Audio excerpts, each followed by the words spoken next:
Hello बच्चों, आज का हमारा क्वेश्चन है mark the correct statement. Options are a, all striated muscles are voluntary. B, visceral muscles are faintly striated. C, cardiac muscles are non striated. D, all non striated muscles are involuntary.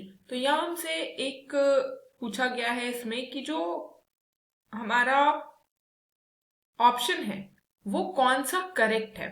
ठीक, तो यहाँ हमसे correct option की बात की जा रही है, यानी कि हमें वो वाला बताना है जो सही है, और स्टेटमेंट भी हमसे सही पूछा गया है। तो यहाँ ए ऑप्शन जो हमें दे रखा है वो उसमें पूछा है all striated muscles are voluntary, यानी कि जितनी भी स्ट्राइटेड मसल्स होती हैं सभी वॉलेंट्री होती हैं। अब स्ट्राइटेड मसल्स वॉलेंट्री होती हैं लेकिन सारी नहीं होती है, तो ये वाला रॉन्ग हो जाएगा। और वॉलेंट्री का मतलब होता है ऐसी मसल्स जो हमारे अपने अंडर कंट्रोल में, लाइक हम अपने हाथ को हिलाना चाहते हैं तो हिलाते हैं, या नहीं हिलाना चाहते हैं तो नहीं हिलाते हैं।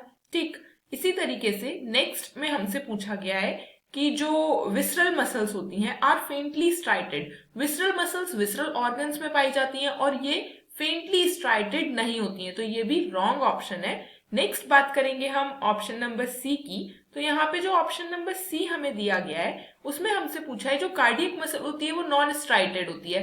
अगर अब हम बात करेंगे कार्डियक मसल्स की, ठीक, तो कार्डियक मसल्स जो होती हैं हमारी वो हमारी नॉन स्ट्राइटेड नहीं कहते हैं हम उनको।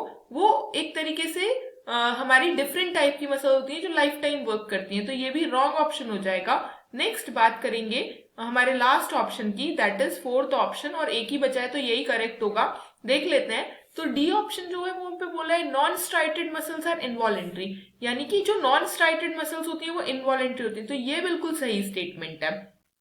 क्योंकि जितनी भी नॉन स्ट्राइटेड मसल्स होती हैं along with the cardiac muscle, जो कि नॉन स्ट्राइटेड में नहीं आती है हमारी, वो कैसी होती है, वो इनवॉलेंट्री होती हैं। और जो भी नॉन स्ट्राइटेड मसल्स होती हैं, यहाँ पे जैसे कि एक वर्ड यूज कर रखा है नॉन स्ट्राइटेड, तो ये जो नॉन स्ट्राइटेड मसल्स होती हैं उनको हम क्या बोलते हैं, उनको हम बोलते हैं स्मूथ मसल्स। स्मूथ मसल्स जो होती हैं हमारी वो कैसी होती हैं, वो हमारी इनवॉलेंट्री होती हैं, यानी कि वो हमारे अपने खुद के कंट्रोल में नहीं होती है। So option D is the correct answer. I hope this will help you. All the best.